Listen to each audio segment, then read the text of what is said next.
Assalamu alaikum wa rahmatullah, and good day to all of our beloved viewers of the Voice of the Cape's YouTube and Facebook page. My name is Amir Adams, and of course, we are continuing with the Voice of the Cape's online matric revision program for this year 2024.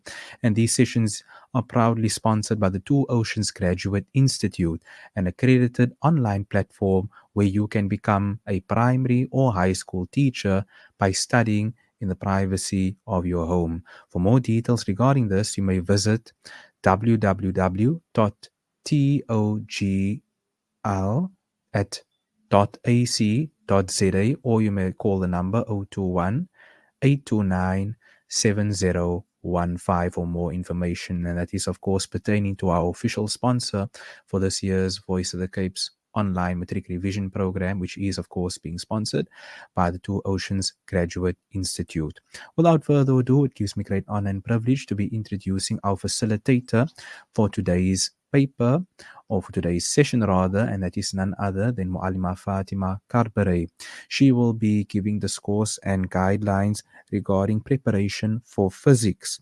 And for today's particular endeavor, it's not only just physics, but more so pertaining to Newton's law. So as a reminder to all of the parents out there, all the youth out there, the students, those who are in matric, and specifically those who are doing physics, please forward and share this link with all of the matriculants out there who are preparing for the upcoming physics paper, of course for the trial examination period, and of course later in the year for the NSC exams. And we make dua and pray that God Almighty Allah grants all of our matriculants all the success as they prepare for the upcoming examinations. Without further ado, as I indicated, it gives us great honor and privilege to be handing over and calling upon our esteemed facilitator for today, none other than Muallima Fatima Karbary, will facilitate today's session and give us guidelines and advice and discourse as to how we can prepare for physics, inshallah ta'ala. Without further ado, we hand over to Muallima Fatima Karbary.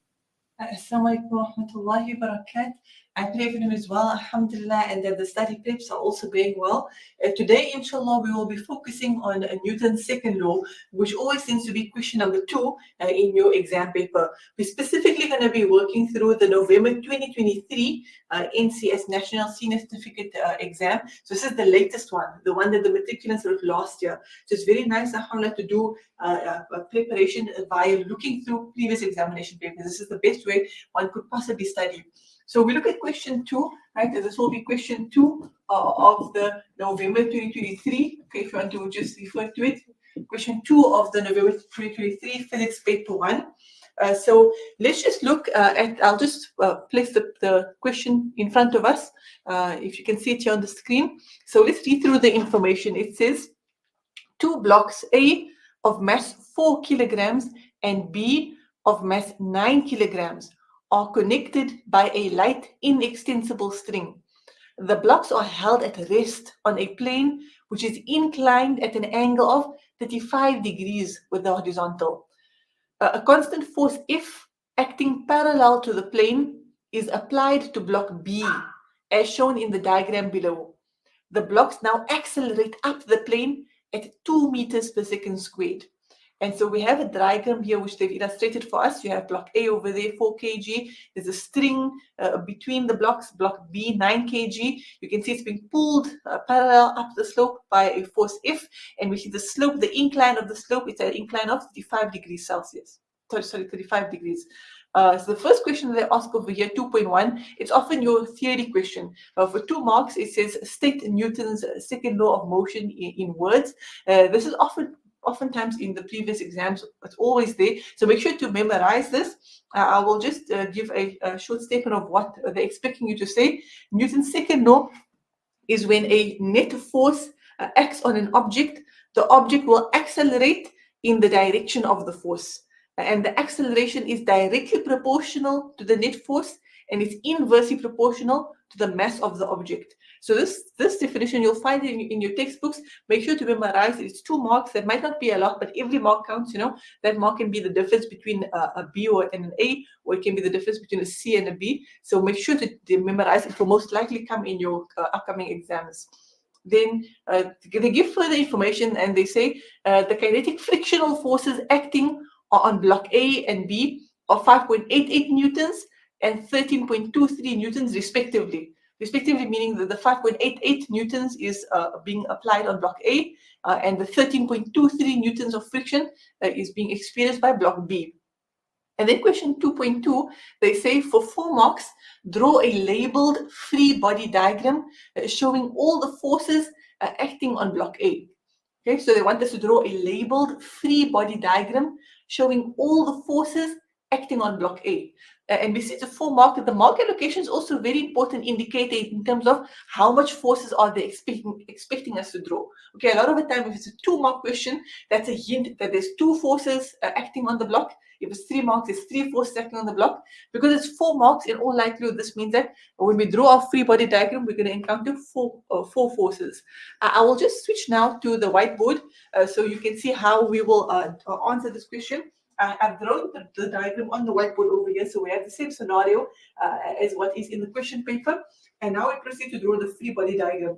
What is a free body diagram again? It's basically, it's a diagram of where you'll draw a dot, okay? First you begin with the dot. The dot indicates the block, okay? So you don't draw the actual block itself. We just draw a dot. The dot is a representation of block A. And now we're going to draw all of the forces acting on that dot, meaning acting on the block. And the first one, which is always in existence, is always the gravitational force, okay, which is we illustrate it as Fg. Okay, you don't necessarily have to do it as Fg. You can sometimes, some people write it as W. W means weight, so that is also acceptable. But I will just go with Fg, which is the gravitational force, and this is the attractive gravitational force of the Earth acting on the block, what we otherwise in everyday terminology know to be gravity. They also wanted labeled, so it would be good maybe either as part of it or maybe on the side just to expand. And Fg is the gravitational force, okay? Referring to the gravitational force. Gravitational force. Okay, so that's the one force that this block A will experience, the gravitational force of the Earth on it. What other forces will block A experience? Another force block A is going to experience is what we call the normal force. Okay, and what is the normal force? Normal force is the force of the surface on the block.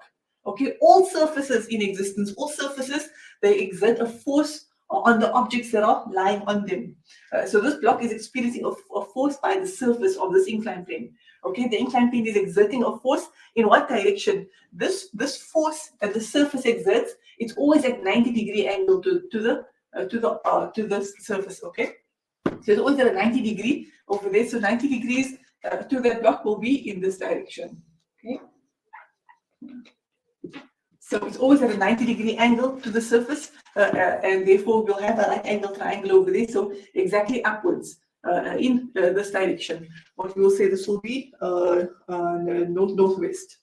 Okay, so that's the other force in reference to the normal force of the surface. Okay, what is applying the normal force? The surface is applying the normal force on the block, on block A. Okay, so now we know it's a 4-mark question, which means there are 2 other forces we need to add. Thus far, we have 2. We have Fg, gravitational force. We have normal force that is acting perpendicularly on the box. The other force will be tension. Okay, the tension of the string. Right, you see there's a string joining block A and block B. Okay, let's just write this string. So all strings, right, they always contain a tension force within them. What direction is block A experiencing a tension? Because the string is to the right of block A, and it's going in this direction in relation to block A is experiencing a tension upwards. Okay, just going to block B. Block B is also attached by a string, but what direction is block B experiencing a force, experiencing a tension force? So block B is actually experiencing a tension force downwards. Okay, so very important to understand the difference. Even though both of them are experiencing the same tension force, okay, the value of the force is the same, the numerical value. However, it's in different directions. Block A is experiencing a tension force upwards, okay, because the string is to the right of block A. However, block B is experiencing a tension force downwards. Okay, why? Because the string is behind block A. It's going in that direction. So we will therefore have T. But remember, they asked us from the perspective of block A. I just want to illustrate that for block A and block B, the directions of tension are different. However, the question specifically wants us to draw the label-free body diagram showing all the forces acting on block A. So from block A's perspective, it's experiencing tension upwards, okay? So we'll have a tension force. So we'll draw, and all these arrows, what do these arrows represent? The arrows represent the forces, okay? That is what the arrows represent.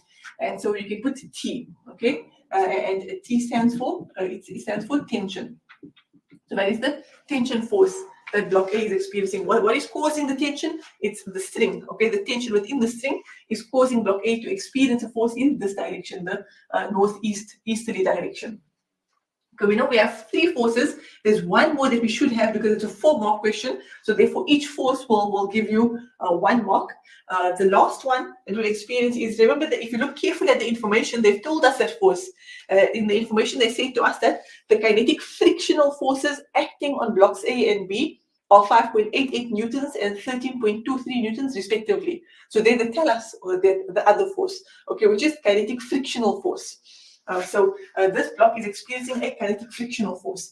Kinetic just meaning that it's in because this block is in motion. Anytime a block is in motion, it will experience a kinetic frictional force. And what direction will the kinetic frictional force be? It will be downwards. Okay, it will be in a downward direction. We usually label it Fk. Fk means the kinetic frictional force. Why is it downwards? Because the block is moving upwards. Okay, if you look at the information, they tell us that they say a constant force F acting parallel to the plane is applied to block B, as shown in the diagrams below. The blocks now accelerate up the plane at 2 meters per second squared. So because the blocks are accelerating upwards, it will experience a frictional force downwards. Okay, friction always opposes motion. What this means is, just say you have an object that is moving to the right. If the object is moving to the right, in what direction will it experience friction? It will experience friction to the left. Okay, it's always in the opposite direction of motion. So if the block is moving to the right, it will experience kinetic friction to the left, and vice versa. If an object is moving to the left, right, if the direction of motion is to the left, then it will experience friction to the right. Okay, the friction always opposes the motion. And like this, even up a slope, if you have an object moving up the slope, okay, so it's accelerating up the slope, what direction will friction be? Friction, the kinetic friction will always be downwards. Okay, it will always be downwards, it always opposes the motion, and vice versa. If an object is moving down the slope, then what direction will the friction be? If the object is moving down the slope, then the friction will be up the slope.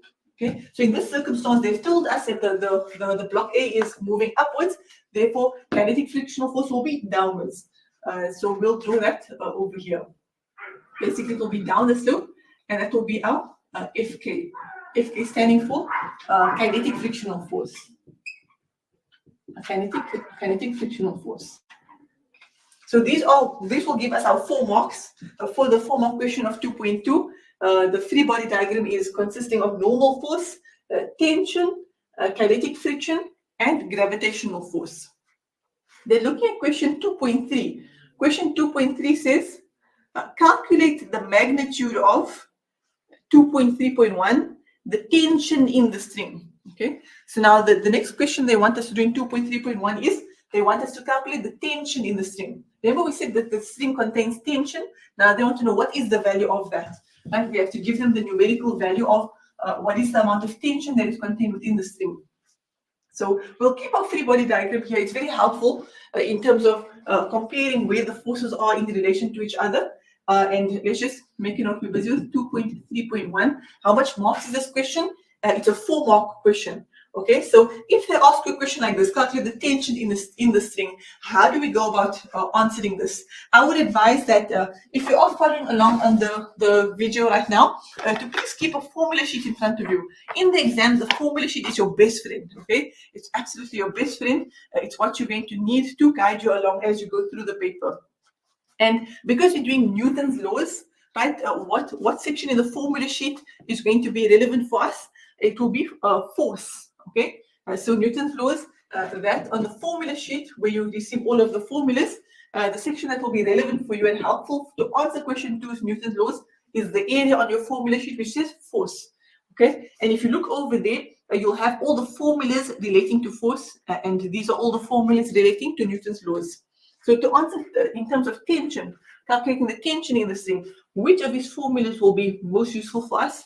The formula that's going to be for what I call your best friend is F net is equal to M times A. Okay? F net is equal to M times A. Okay. Let's just keep in mind, what are we calculating now? Tension. Okay, we're just putting T question mark. So we're looking now for the tension in the string. What is the amount of tension in the string? So in order to answer that, or any question similar to that, this is a very valuable formula. This is the formula you get used to answer that question. Okay, F net is equal to M times A. What does F net mean? Net means total. So F net stands for the net force, the total force. Okay, the total force that the block is experiencing, it is equal to MA. M stands for mass. Okay, M is the mass of the object, and A stands for acceleration of the object. Okay, so total force is equal to mass of the object multiplied by the acceleration of the object. These two aspects are very easy for us to fill in. They gave it to us. We know the mass of the object. Okay, we're looking at it from the perspective of block A, because we already have a free body diagram for block A. We have T over there. We know how T is located. So from block A's perspective, the mass of block A is 4 kg. So we know what M stands for. And the acceleration of block A, that they've also given to us. Okay, if you look at the information given to us in question 2, they say a constant force F acting parallel to the plane is applied to block B as shown in the diagram below. The blocks now accelerate up the plane at 2 meters per second squared. Okay, so we know what A is. They told it to us. They said the blocks accelerate up the plane at 2 meters per second squared. So that's nice. We know what these values are. But now, what do we fill in by F net? When they say total force, what is the total force?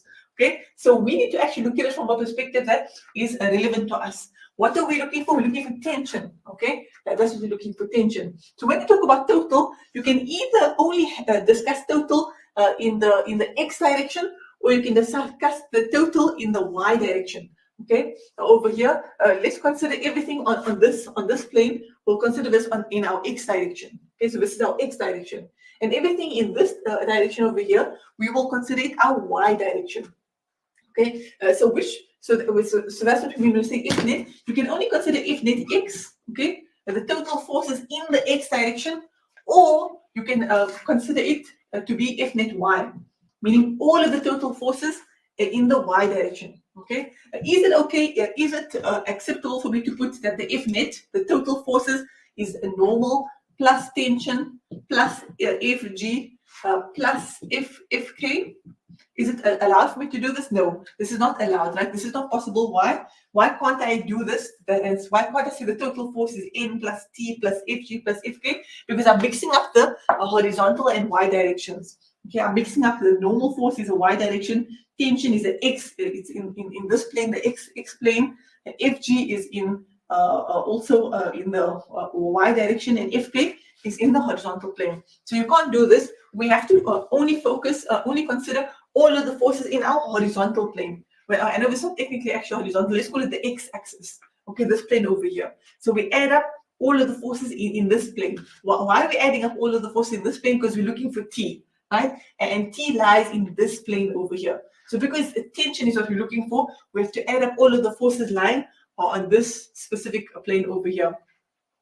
This Fg, though, it's a bit of an inconvenience because this doesn't fall in either of the planes, right?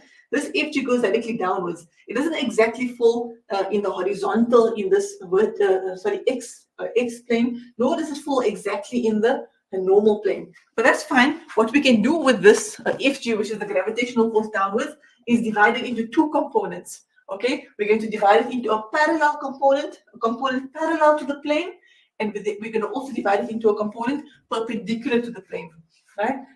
So let's just look at the actual block itself, right? The actual block goes like this, okay? So we have the actual block over here. What is it experiencing? It's experiencing a gravitational force of the Earth directly downwards, okay? So the actual force of the Earth is directly downwards. However, we can break it up into a component perpendicular to the plane. How does that look? Here. Right? So the original Fg gravitational force, well, we break it up into this component over here, which is what we call Fg perpendicular. Okay, we call it Fg perpendicular. This is the perpendicular component of the gravitational force. What is it perpendicular? It's perpendicular to the plane, right? This angle over here between this force FG perpendicular and the plane will be a 90-degree angle. And the other aspect that we also break it up into is a component which is parallel to the plane. Okay, so we're breaking up FG into two components: a component which is perpendicular to the plane, and another component which is parallel to the plane, which we write it like this: FG parallel. Okay, can you see it's parallel? They're basically going at same angles to each other. Now, another important thing for you to remember is this 35 degrees. What is this 35 degrees? This is the angle of the slope. It's the angle that the slope is making with the surface. This over here, mathematically speaking, can also be transferred to this angle over here, okay? So that angle over there and this angle between FG and FG perpendicular is the exact same value. Okay, so that 35 degrees is also the angle that is between these two lines over here. That is 35 degrees. This is important to remember in terms of working out what the value of FG parallel is. Okay, so to recap, we've broken FG, the gravitational force, into two components: a perpendicular component, perpendicular to the surface, and a parallel component, which is parallel to the surface.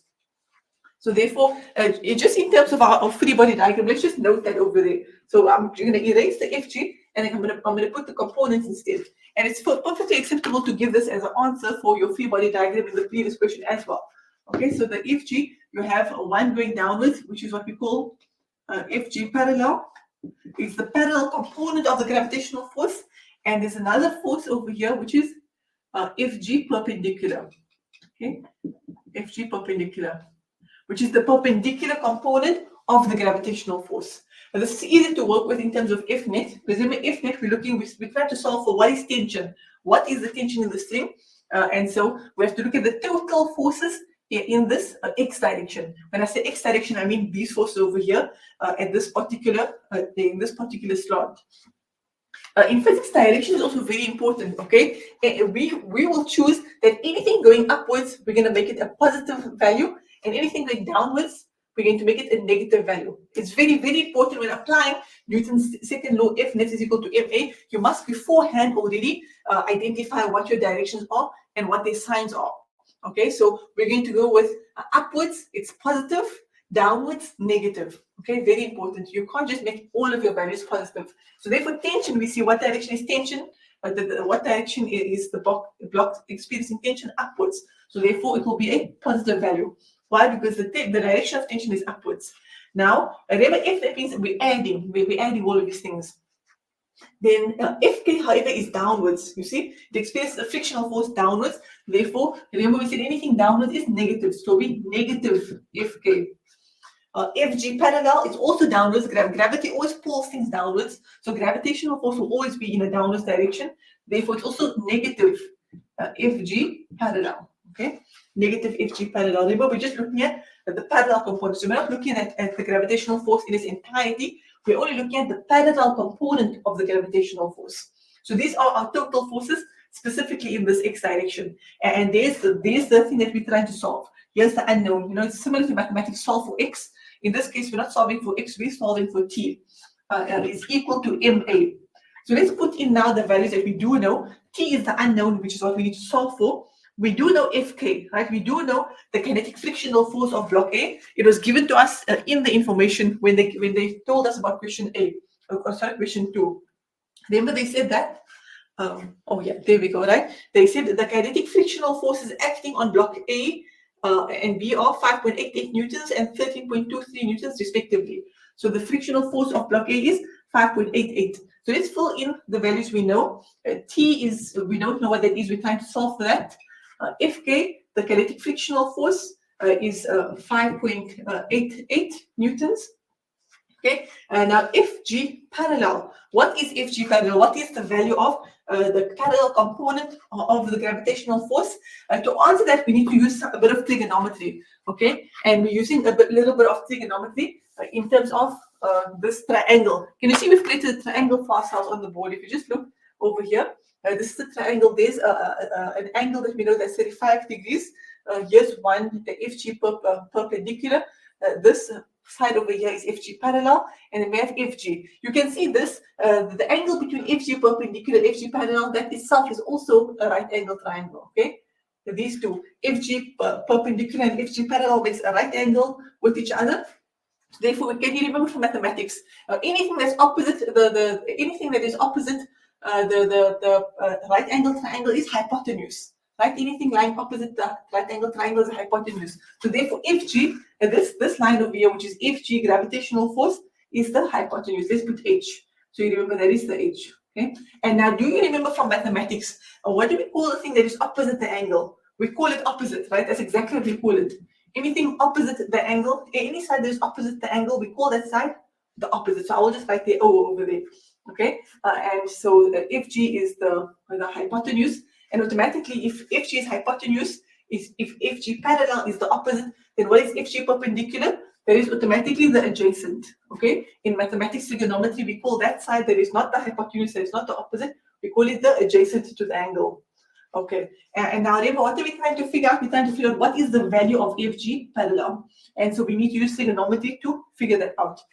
Do we know the value of the original FG, the gravitational force? Yes, we do. We can figure it out. Okay, what is FG equal to? The formula, which you can also find on the formula sheet if you can't remember it by memory. Let's see, will you find the yes? Yeah. On the formula sheet, they actually have it as W. Remember, we said you can either call it FG gravitational force or you can call it weight. They refer to the same thing. Okay, the FG and W is referring to the exact same thing, gravitational force. So on the formula sheet, you actually have it as W is equal to, but it's however the same thing. What is the formula for this? It's equal to mg. Okay, so the gravitational force of any object is equal to mg, which is its mass times the gravitational acceleration.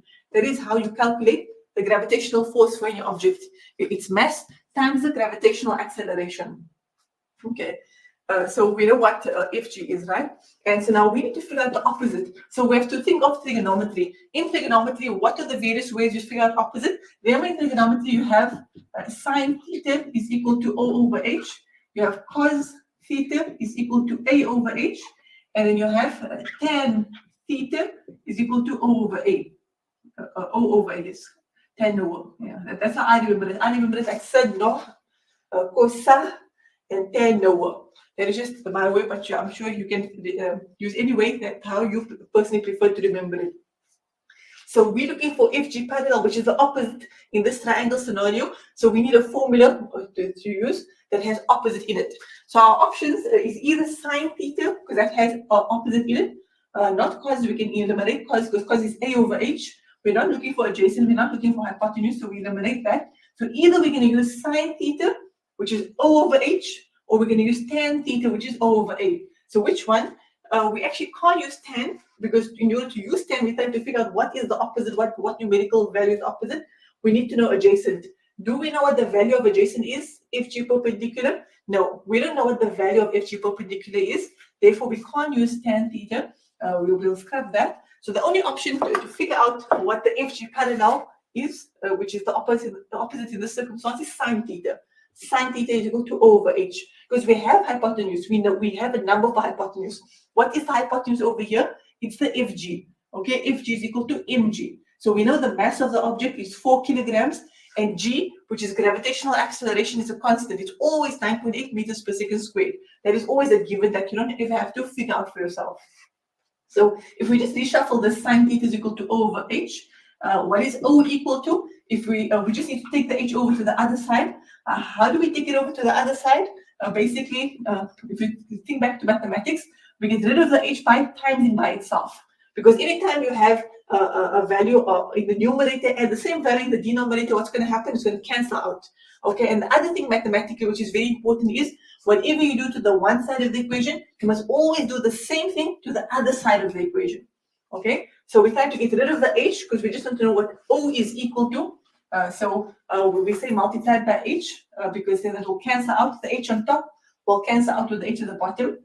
Because we multiplied this side by H, we have to multiply that side by H. And so we end up having O is equal to H sine theta. Okay, which is what we want to know. What is O equal to? Opposite is equal to H sine theta, which is hypotenuse multiplied by sine theta. What is theta? Theta means the angle. Okay, what is the angle we're dealing with over here? That's 35 degrees. Okay, it's the slope it's the angle of the slope, which is 35 degrees. I'm just turning it around. It's still referring to the same thing. O is equal to H sine theta. In this circumstance, our O is FG parallel. Okay, why is that the O? Why is that the opposite? Because it is opposite the 35 degrees. Okay, it's opposite there. And this you have to, you see, it's very important when you're doing physics, your mathematics knowledge also has to be strong, because physics involves you understanding your mathematical trigonometry information very well as well. So make sure, you know, to have a solid mathematical background at the same time. So if I just change these, the O in this circumstance is FG parallel. What is the H in this circumstance? The hypotenuse is the FG. It is the original FG gravitational force, which is mg, and then it's sine theta. Okay, so FG parallel is FG sine theta. Let's just expand on what FG is. What is the formula for FG? The formula for FG is mg. Okay, that gravitational acceleration is equal to mass. The gravitational force is equal to mass times gravitational acceleration. Okay, so I know some of the students, alhamdulillah, some students are fast. Some students know this already. However, there might be some students in the audience that this is a bit shaky. Okay, so please bear with me. Those students who already know this knowledge, maybe it's already like, you know, like the back of your hand. Just bear with me for going slowly through this, because there might be some other students out there for who this might have been a bit shaky knowledge. So just a revision of this. So the parallel gravitational force is equal to mg sine theta. I would honestly suggest for examination purposes memorize this. Okay, why I would suggest memorize this is because are you going to get marks on this all of this in the exams? No, you're not going to get marks for going from that trigonometry perspective to this. Okay, you don't get no marks for this. So the only thing that you're actually going to get marks on is this part over here. Therefore, I would say make sure to study well before exams so you understand how we got to this. Okay, so you're not blindly memorizing. You do understand the process to how we got here. But now that you know, for example, just memorize this. The FG parallel is equal to mg sine theta. The parallel component of the gravitational force is equal to the mass times gravitational acceleration times sine theta. So that is what FG parallel is. It's mg sine theta is equal to ma. Okay. So now we can put in values over there. We know the m, we know the g, we know the sine theta. Okay, remember that is the mass. We're dealing with block A. It's 4 kilograms. G stands for gravitational acceleration. That is a constant given to you in the exam on your formula sheet. It's always 9.8 meters per second squared. And sine theta, the theta over here in this scenario is referring to the angle of the slope, which is 35 degrees. Okay. And then it is equal to mass times acceleration. What is the mass? Again, we know the mass, it's 4 kilograms. What is the acceleration? They told us in the information that the block is going up the slope at 2 meters per second squared. So the A acceleration is 2. So this is where we've gotten thus far. So now remember, what do we need to solve for? Let's just recap the question that they asked. The question that they asked in 2.3.1 was calculate the magnitude of the tension in the string. So we have to calculate T. So can you see this looks very similar to mathematics now? What we simply need to do is solve for T. So can you see there's an equal to sign over here, right? So if you just read this out, it says T minus 5.88 minus 4 times 9.8 sine 35 is equal to 4 times 2. Okay, so we need to get all of these other numbers over to the other side of the equal to sign. Okay, so we need, the only thing that must be on this side of the equal to sign must be T. Okay, we want to know what is T equal to. Okay, so all these other numbers, we have to take it over to the other side of the right hand side. So of the equal to sign. So the 4 times 2 will stay where it is. Okay, and that is perfectly fine. It's exactly where we want it to be. So what happens when we take negative 5.88 over to the other side? It becomes positive. Okay, anytime we take values over to the other side, they'll become positive. So negative 5.88 will become positive 5.88. We're going to take this whole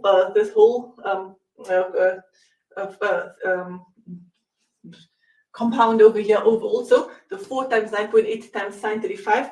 We're going to take this over to the other side of the equal to sign. Again, same thing happens. This negative in front, when we take it over, it will become positive. Okay, so that will become positive 4 times 9.8 times sine 35. Okay, so we've taken all these values over to the other side. Therefore, their signs changed. All the negatives became positive. So now we have T is equal to 4 times 2 plus 5.88 plus 4 times 9.88 times sine 35. If you put this in your calculator and make very sure to double check your answers carefully so you don't have any mistakes, this should give us a value of 36.36 newtons. Okay, and that is our final answer. The tension in the string is 36.36 newtons. And that's what will be required to answer the question. Let's just check this question that we did. It was a 4-mark question. Okay, so what will we get the 4 marks for? You'll firstly get a mark for putting this formula down. Okay, putting this formula down. You can either they actually allow you to either put this formula down, or you could put this formula down. Okay, but as long as you put some form of formula down, that's very important. One of these, and thereafter you'll get a mark for substituting it with numbers. Okay, so substituting the values inside of all the mg, the fk, and such. That's the other perspective that you get a mark for. And you also get a mark for putting in numbers by MA. The 4 times 2, you'll get a mark for that. And then lastly, you'll get a mark for the final answer. Okay. This memo that I'm looking from, you can find it on the government website. Okay. If you just put into Google, or I also requested VOC to have it on their website. So inshallah, if it's uploaded there, do check on the website. If not, all these NCS November 2023 examination papers is on Google. You can just Google physics MATRIC November 2023 and this will show up. So please do look at the memo as well to see how they give mark allocations for these sums. Then going on to question 2.3.2, which is a 3-mark question. Question 2.3.2 says, calculate the magnitude of the force F. Okay, so now they want us to calculate the magnitude of the force F. Where is force F? Force F is over here. Right? Can you see on the diagram? It's being pulled up. Let's just read the information again. They say a constant force F acting parallel to the plane is applied to block B, as shown in the diagram below. The blocks now accelerate up the plane at 2 meters per second.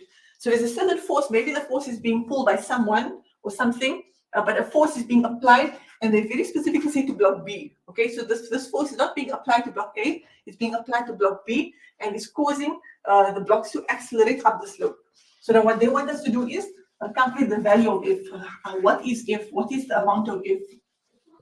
So again, to answer this, we'll once again use the very important formula of F net is equal to M times A. Let's just check this is question 2.3.2.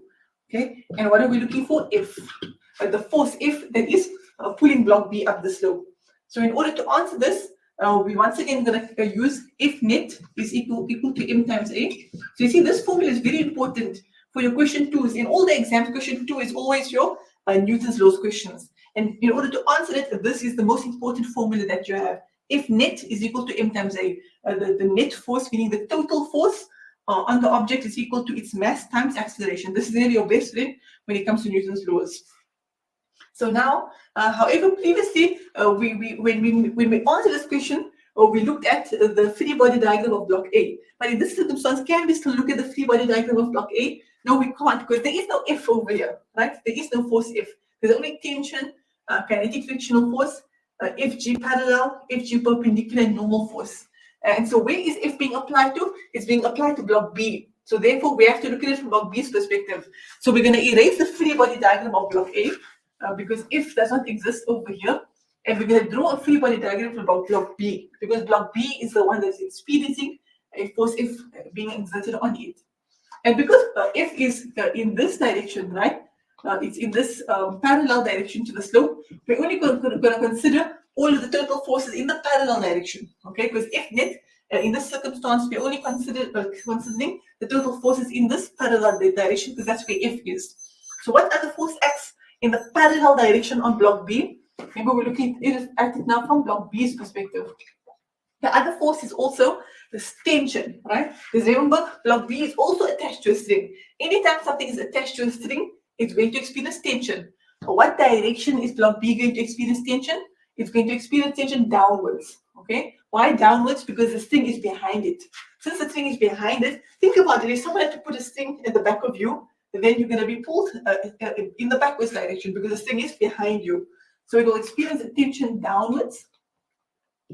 Similar to block A, block B will also experience friction. Okay? Because they've told us that it has a frictional force, therefore it's experiencing friction. Because block A is moving upwards, the friction will be downwards. Because remember, friction is always in the opposite direction of motion. So because block B is moving upwards, it will experience friction, kinetic friction downwards. What other force is there? The other force acting on it will also be the parallel component of the gravitational force. Remember, we're only considering all of the forces specifically in this parallel direction to the slope. So lastly, the other force will be the, let's put it over here. It will be, okay, FG parallel. And remember, all blocks will always experience an FG parallel force downwards, which is the parallel component of the gravitational force, which causes the block to experience a gravitational force downwards. Any block that you're dealing with, it must experience gravity as long as you're on Earth, right? Maybe if you're in space and you're floating through space, there'll be no gravity. But as long as any object is on Earth, it's going to experience a parallel component of a gravitational force. So now we know these are the F net, specifically in this parallel direction. So let's put it over here under what F net is, the total force. Very important again, we're taking up any object that is going, so any force going upwards, if we're going to consider it positive, any force going downwards, we're going to consider it to be negative. Very important to identify this before we put in our symbols. So if it's an upwards force, so it's going to be positive F. Everything else is downwards. FG parallel downwards. Tension, the block is experiencing a tension downwards. FK is experiencing a kinetic frictional force downwards. So all those other values will be negative. It will be negative FG parallel, negative tension, and negative kinetic frictional force is equal to MA. Here we just continue to see, all we simply did was we substituted what is F net. What are the total forces? It's F minus FG parallel minus tension minus kinetic frictional force. And this time we leave the same, is equal to MA, which we know what M is. The mass of block B is 9 kilograms. We know the acceleration the block is experiencing, it is 2 meters per second squared. Yeah. So you see, sign is very important. A lot of students make a mistake where they don't put the correct sign, and therefore they get the final answer wrong. And now the nice thing is that we know already what FG parallel is. Remember we said from trigonometry, just make sure to memorize that FG parallel is basically, it's always mg sine theta. So we're not going to go through that whole scenario of how we got to it. We use trigonometry, but FG parallel is mg sine theta. Minus t minus fk is equal to ma. Okay, what are we looking for? We're looking for F, okay? F is the force being applied on block B. So this is the unknown that we need to solve for. And so since we need to solve for this, we don't know what it is. This is what we need to solve. Therefore, we should have the values of all of the other symbols over here. We should have a numerical value for them. Minus mg sine theta. M, the mass of block B, is 9 kilograms. G stands for gravitational acceleration. There is a constant, meaning it's always 9.8, okay? It's always 9.8 meters per second. This value is given to you in a formula sheet in the exam. So you don't have to memorize, it will be given to you as part of your formula sheet. Sine theta, theta, that over there refers to the angle of the slope, which we see the angle of the slope is 35 degrees. Minus tension, this tension, we know the answer to it. We calculated it in the previous question. Remember, we already calculated what this is in the previous question. So you just go back to your previous answer, and the tension we found was 36.36 newtons. Minus Fk, Fk referring to the kinetic frictional force of block B, which they've given us in the question information. They said block B has a kinetic frictional force of 13.23 newtons. Okay, so where did we get 13.23 newtons? This was given to us in the information. They said to us that the kinetic frictional force acting on block B is 13.23. Is equal to MA. M is mass of block B, which is 9 kilograms, and A stands for acceleration that block B is experiencing. They said to us in the information in question 2, there is 2 meters per second squared. So that 2 was also given to us in the examination question, that the blocks are accelerating up the slope at 2 meters per second squared. So now once again we're solving for F. Okay, so we have only one unknown F, and we try to figure out what is F equal to. So what we need to get to is F is equal to. Okay, but to know what is F equal to. So we need to, can you see there's an equal to sign over here? So all these numbers, we must take it over to the other side of the equal to sign. Okay, we want F all by itself. We want to isolate F, and the only thing we want to have on the left-hand side of the equal to sign is just F. all of these other numbers need to be transferred to that side. Okay, transferred to that side.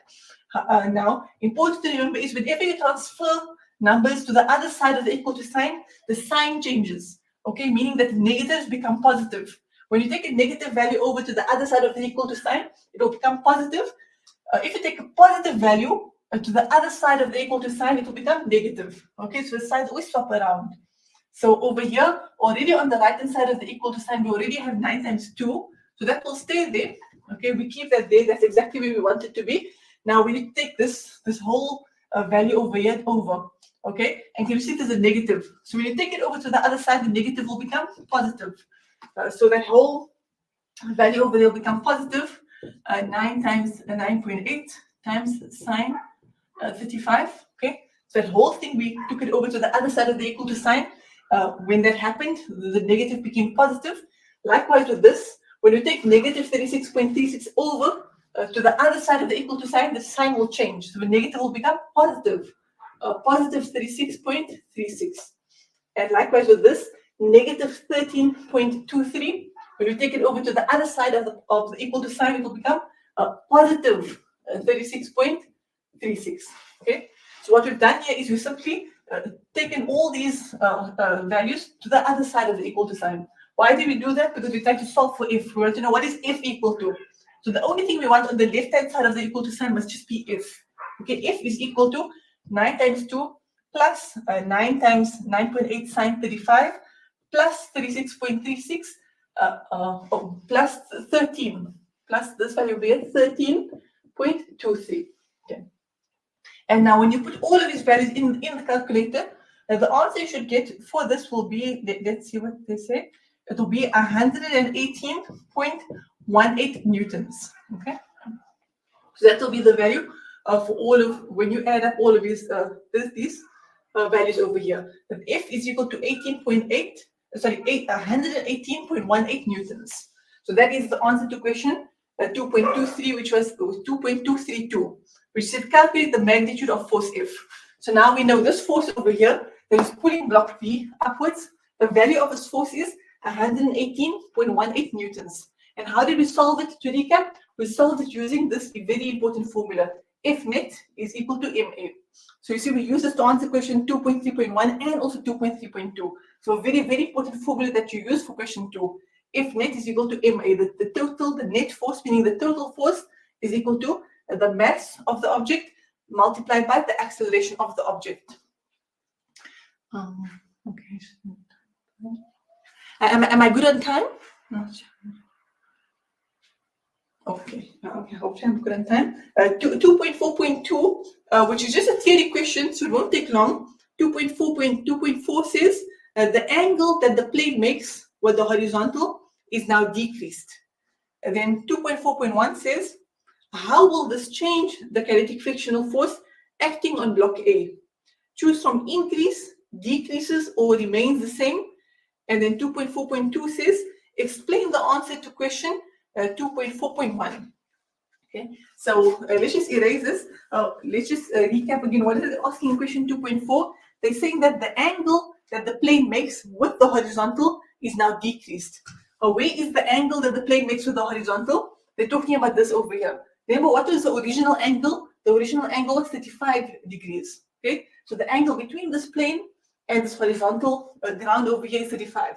So now they're saying, just imagine, okay, hypothetically speaking, just imagine that this angle is decreased. So it's no more 35, it's less than 35, right? It's decreased. So maybe it's 30 or maybe it's 20 degrees. So it's a smaller angle.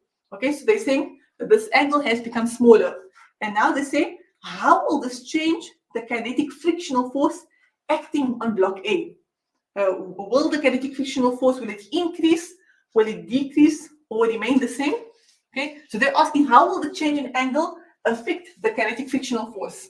And what is kinetic frictional force? Remember, the Fk is the friction that the block experiences. So they want to know if we decrease the angle of the slope, will the kinetic frictional force, will that increase, decrease, or will it stay exactly the same value?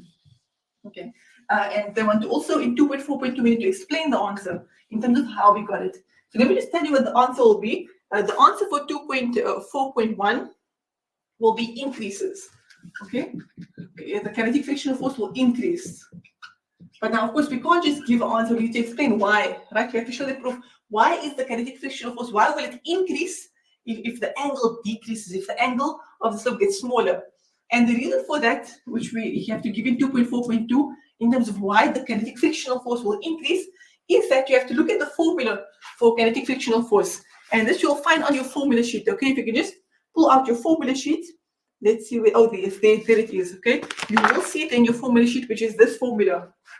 You have to analyze the formula if K is equal to coefficient of kinetic friction multiplied by normal force. Okay, so this over here, this is not a formula you have to memorize. It's given to you in the exams under the section force. Okay, remember there's a section on the formula sheet entitled force. If you go there, you will find this. And this formula states Fk is equal to, so kinetic frictional force is equal to coefficient of kinetic friction multiplied by normal force. However, how does it show the relationship between kinetic frictional force and angle, right? Because that's what we're trying to actually analyze. We're trying to analyze what is the relationship between kinetic frictional force and the theta. Okay, theta meaning the angle. So how we join the two and how we establish a relationship between kinetic frictional force and the angle is just to expand on the normal force. Okay, what is the normal force? Remember, if you look at block A, we didn't draw the forces in the y direction, but let's just draw it. The one force that the block A experiences in the y direction is in, and this is in, right? N is the force of the surface. It's the perpendicular force of the surface on the block. So it's like this, okay? However, what is the other force experienced in the y direction? It's this force over here, which is the FG perpendicular, okay? This is the other force in the y direction, is the downwards FG perpendicular, the perpendicular component of the gravitational force. And what you need to remember from physics, which your teacher would have taught you, is that this normal force, it always balances whatever the downward force is, okay? The normal force is always balanced and it's always equal to, okay, what is the normal force equal to? It's always equal to the downward force. And what is the downward force over here? It's FG perpendicular. Okay, and when you do trigonometry, I'm not going to do the whole trigonometry thing. We see over here FG perpendicular from a trigonometry perspective is the adjacent. Okay, in this triangle, FG perpendicular is the adjacent.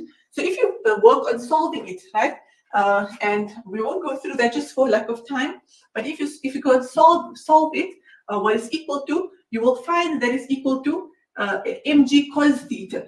Okay, mg cos theta. Because remember cos theta, what is cos theta equal to? Cos theta is equal to A over H. Okay? Cos theta is equal to adjacent over hypotenuse.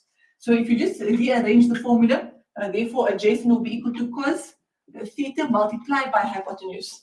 Okay, and in this circumstance, our adjacent is FG perpendicular.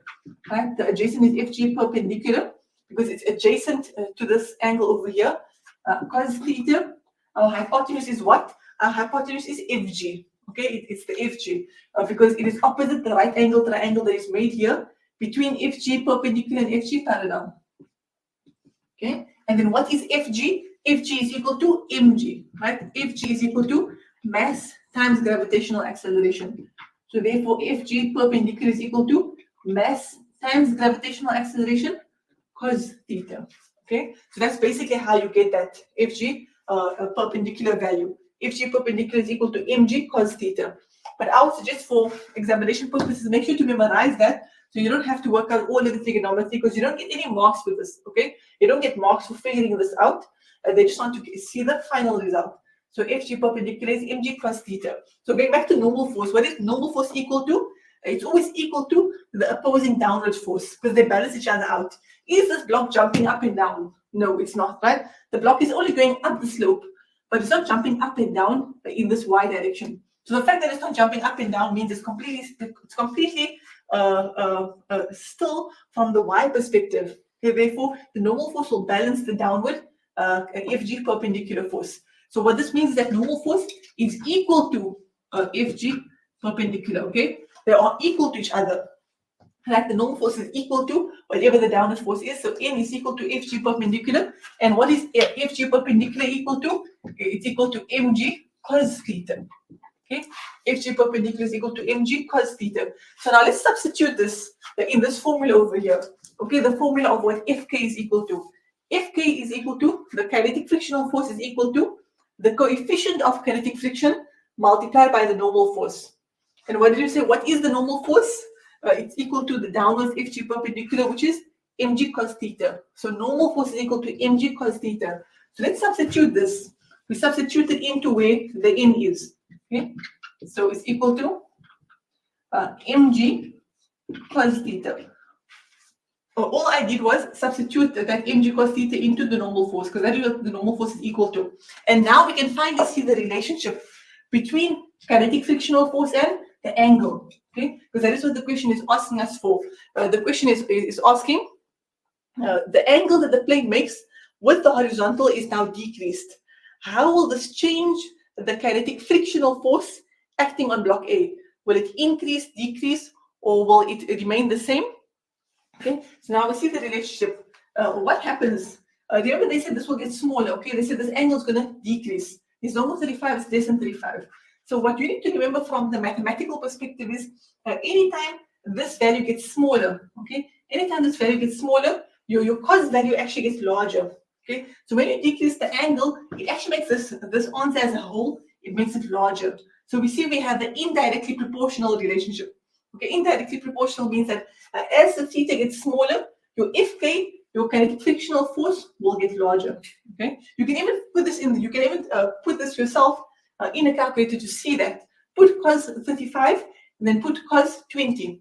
You'll find that the smaller the angle, the larger your final answer will be. So therefore, it's an indirectly proportional relationship. Let's just see how they want us to word it. How they wanted to word it is you should say that frictional force is directly proportional to normal force. Okay, right? Which means that this frictional force over here, because mg cos theta is equal to the normal force, when this gets larger, then this frictional force will also get larger. Okay. So as this gets larger, then your final answer of what the friction will be will also increase. So going back to question number 2.4.1, our answer will be that it will increase. When you decrease the angle, the frictional force will increase. I will conclude over here. This is a 60-mark answer for question 2. And this is Newton's laws. I hope this gives some clarification, inshallah. And I make dua that Allah allows you to do very well in your exams. And may Allah open your heart and open your mind towards understanding the questions and understanding how to solve the answers. Ameen. All the best, inshallah, with your further studies. Assalamu alaikum wa rahmatullahi wa barakatuh.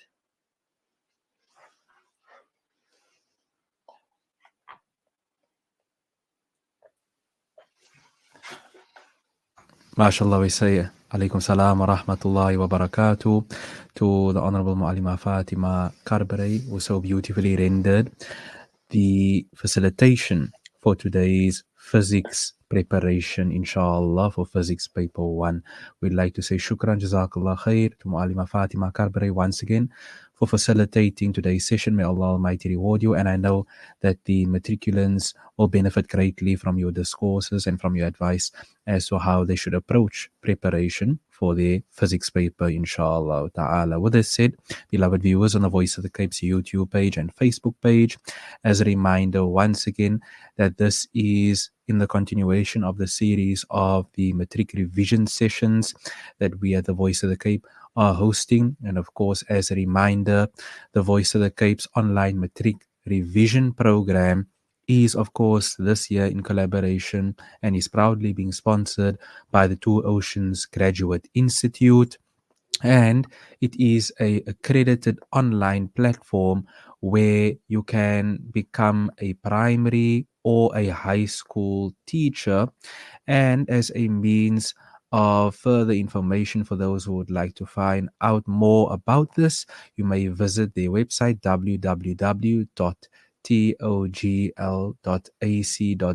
or you may call them on 021 829 7015. This brings us to the end of this particular session for physics, as hosted by the respected Mu'allima Fatima Karbary. And as a reminder, once again, please like and share this particular link on Facebook and YouTube